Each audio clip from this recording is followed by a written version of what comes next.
નમસ્કાર, સ્વાગત છે આપ સૌનું. આજે આપણે જોઈશું ધોરણ 5 વિષય અંગ્રેજી પાઠ number 4.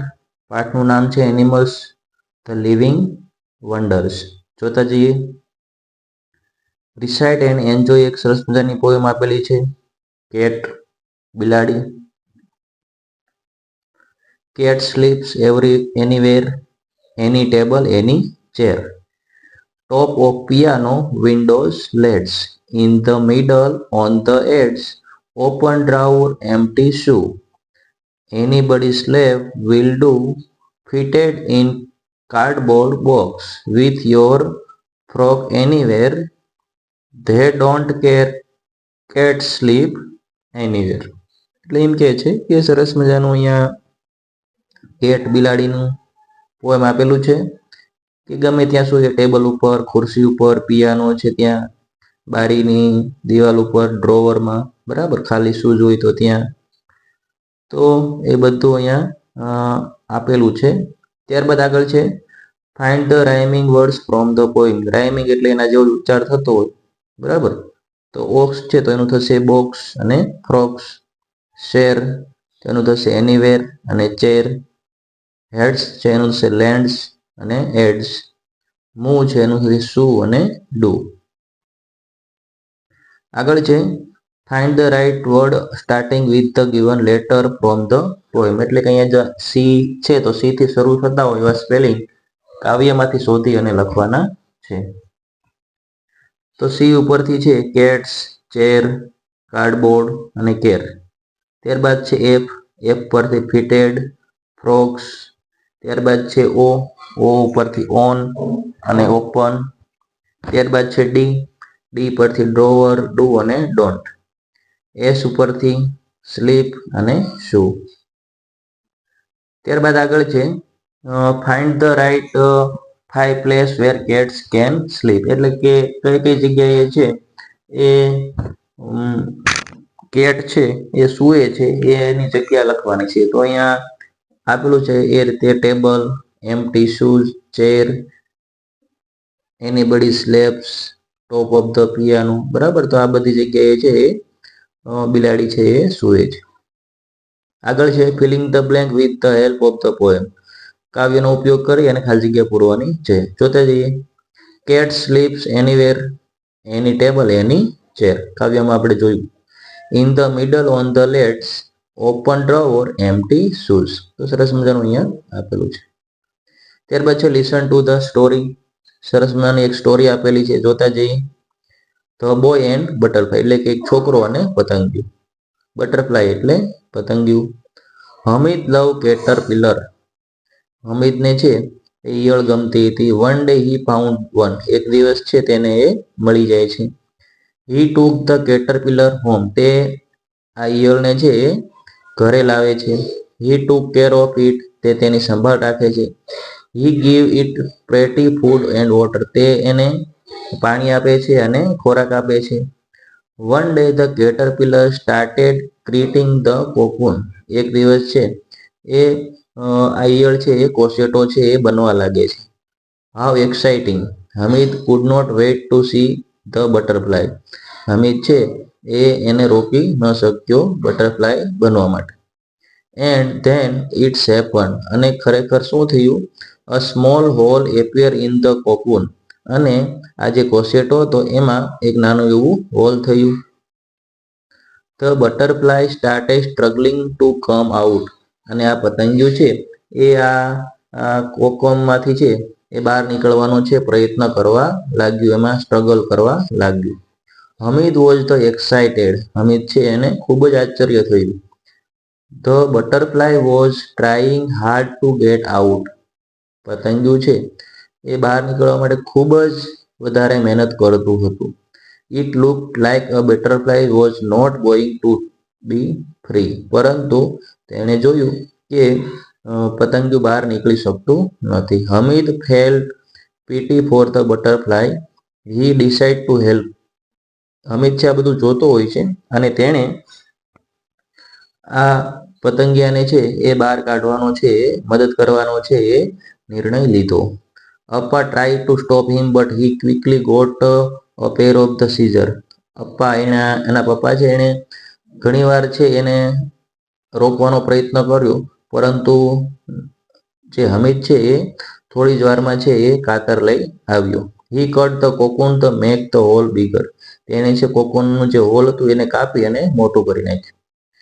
The butterfly quickly broke out of the cocoon. Butterfly છે પતંગિયું એ તરત જ છે તે તૂટતા અને બહાર નીકળી ગયું. But alas, પરંતુ ખરેખર the butterfly had a puffy body and small wing.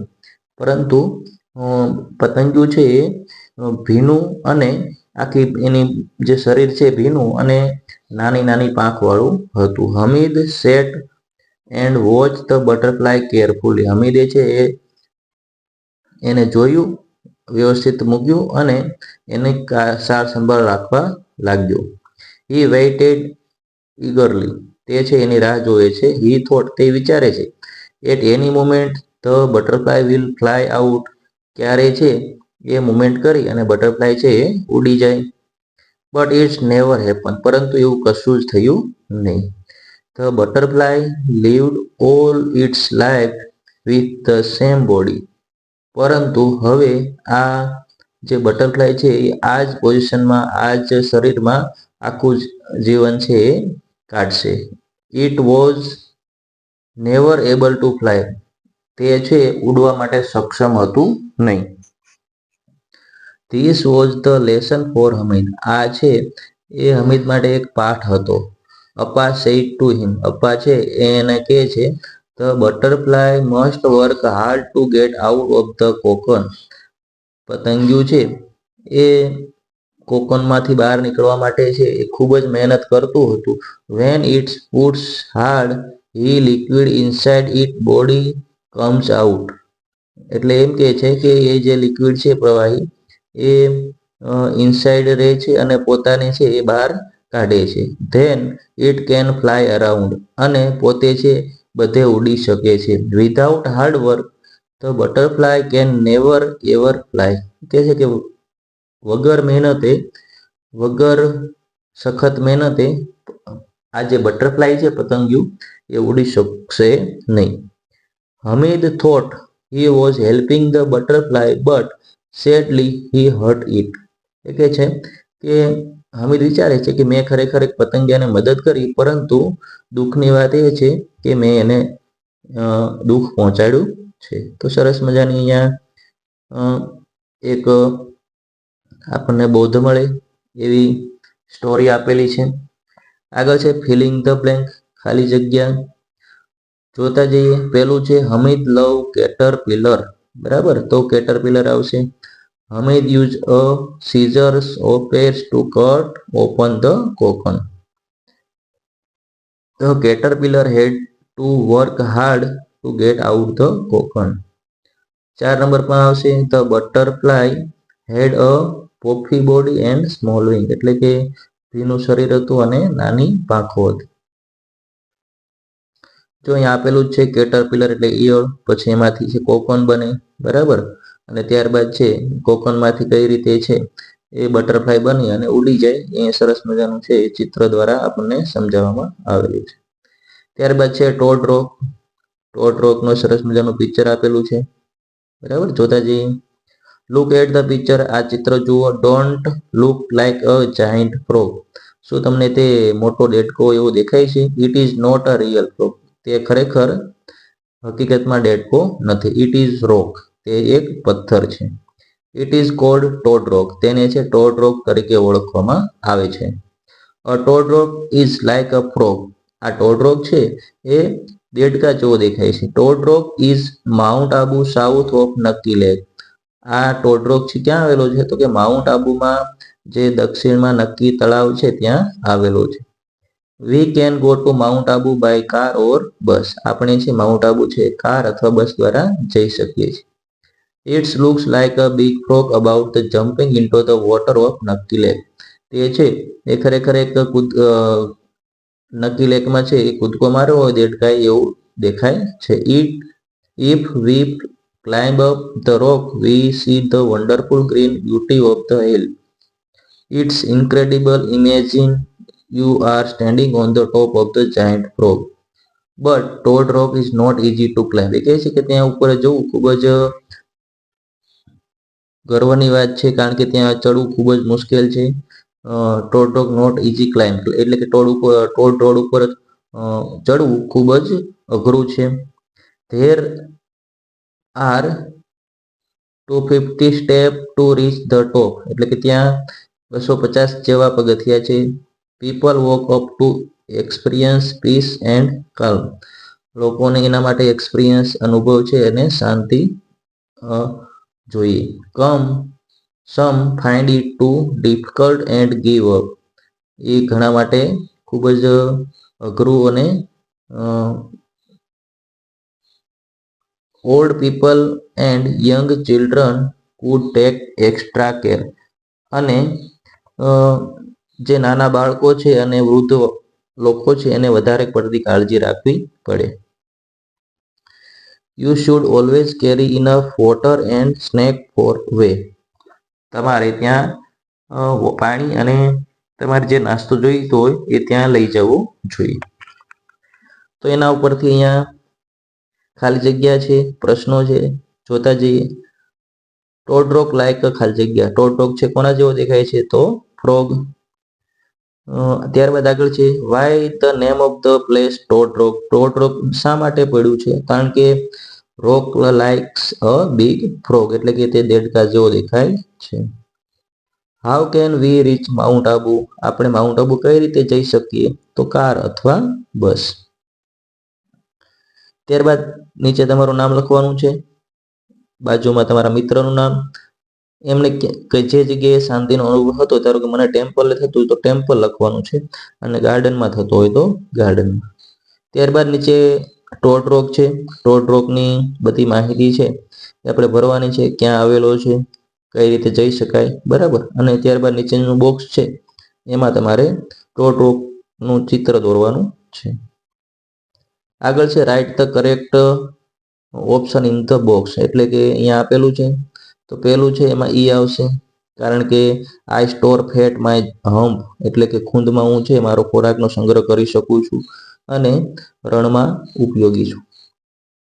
ત્યારબાદ છે દેડકો, બરાબર. તો બી આવશે breathe skin while under water, એટલે કે પાણીમાં પણ અંદર છે એ શ્વાસ લઈ શકે છે.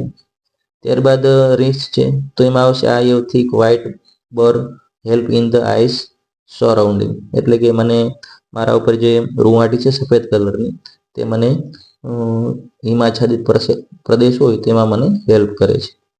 ત્યારબાદ આગળ છે પેગ્વિન, તો એમાં આવશે C I handle the keep warm of the cold. D છે સ્નેક્સ, એમાં આવશે I use my tongue to smell the air, એટલે કે હું મારી જીભ વડે હવામાંથી જે છે એ સ્મેલ, એટલે કે સૂંઘી શકું છું. ત્યારબાદ આગળની પ્રવૃત્તિ છે between, from, before, after, near, under અને ઓન, બરાબર. આ રીતની જે આપેલું છે એનો ઉપયોગ કરી અને આપણે ખાલી જગ્યા પૂરવાની છે. એક વસ્તુ યાદ રાખવાની કે બિટવીનનો મિનિંગ વચ્ચે થાય, અંડર એટલે નીચે, બિફોર એટલે પહેલા, એટ એટલે એ જ જગ્યાએ કોઈ ચોક્કસ જગ્યા હોય, ત્યારબાદ આફ્ટર એટલે પછી. તો જોતા જઈએ. આપણે અહીંયા જે નકશો આપેલો છે નકશાનો ઉપયોગ કરી અને ખાલી જગ્યા પૂરવાની છે. તો એમાં પહેલા આપેલું છે કે ધ પાર્કિંગ ઇઝ ખાલી જગ્યા the school entry and kitchen shed, એટલે કે સ્કૂલ અને કિચનની વચ્ચે આવેલો છે એટલા માટે અહીંયા આવશે બિટવીન. સ્ટુડન્ટ સીટ ખાલી જગ્યા ધ 3 ઓન ધ પ્લેગ્રાઉન્ડ, તો એ આવશે અંડર એટલે નીચે, બાળકો છે એ ઝાડ નીચે છે બેસે છે. When we enter the school the garden comes before the playground, before એટલે થશે પછી ગ્રાઉન્ડ આવે છે. આગળ છે you are on the playground means you are not at the school entry, બરાબર. તો અહીંયા ચોક્કસ સ્થળ છે એટ. આગળ છે we reach the kitchen shed after the parking, એટલે કે પાર્કિંગ પછી તમે જઈ શકશો શેડમાં. ત્યારબાદ અહીંયા એક એનિમલ મ્યુઝિકલ કોન્ટેસ્ટ છે, એનું ચિત્ર આપેલું છે અને એનો ઉપયોગ કરી on, near, between, centre, on ને બિહાઇન્ડ. બિહાઇન્ડ એટલે પાછળ, બરાબર. તો એનો ઉપયોગ કરીને આ ખાલી જગ્યા પૂરવાની છે. જોતા જઈએ. The giraffe, monkey, crow, camel R on the stage, એટલે કે આ જે અહીંયા પ્રાણીના નામ આપેલા છે એ સ્ટેજની ઉપર છે. The pig is standing between the camel and donkey, between એટલે વચ્ચે. The fox is standing behind the horse, behind એટલે પાછળ. Camel is not standing near the horse, બરાબર. તો કેમલ જુઓ તમે, કેમલ એટલે ઊંટ, નિયર ધ હોર્સ, હોર્સ અહીંયા છે, બરાબર, અને ઊંટ છે ઉપર છે, બરાબર, એટલે નિયર આવશે અહીંયા. ત્યારબાદ આગળની પ્રવૃત્તિ છે vocabulary. Circle the following words from the grid. અહીંયા જે કાઉન્સમાં જે સ્પેલિંગ આપ્યા છે એ ટેબલમાંથી ગોતી અને એના ઉપર રાઉન્ડ કરો. તો આ રીતે છે તમે બધા કરી શકશો. કન્ટેન્સ, કેટ, મંકી, ટોડ અને જાયન્ટ. આગળ છે rearrange letter and make the meaningful words, બરાબર. તો અહીંયા અક્ષર આડાવાળા થઈ ગયા છે, એનો તમારે મિનિંગફુલ સ્પેલિંગ બનાવવાનો છે. તો પેલો બનશે પોપી, ત્યારબાદ બનશે વિંગ્સ, આગળ બનશે સ્મોલ, આગળ બનશે લિક્વિડ. ત્યારબાદ મેચ ધ ફોલોઈંગ છે એ એન્ડ બી. પેલું છે અ બ્યુરો, તો એમાં આવશે રેબિટ. બી છે અ વેબ, વેબ એટલે જાળું, બરાબર, તો એ બનશે ડી સ્પાઈડર, કરોળિયો. આગળ છે 3 નંબર ઉપર ડેન, ડેન એટલે ગુફા, બરાબર, તો એમાં આવશે લાયન. 4 નંબર પર છે હાઈવ, તો એમાં આવશે એ બી.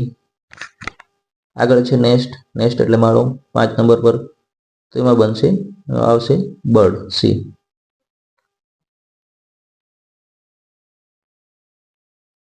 આજે બસ આટલું જ. આશા રાખીએ કે આ વિડીયો આપ સૌને ઉપયોગી સાબિત થશે. જો આ વિડીયો ગમ્યો હોય તો વિડીયોને લાઈક કરો, ચેનલને સબસ્ક્રાઈબ કરો અને તમારા મિત્રોને શેર કરો. મળીશું નવા વિડીયો સાથે, નવા ટોપિક સાથે. ત્યાં સુધી જય હિન્દ, જય ભારત.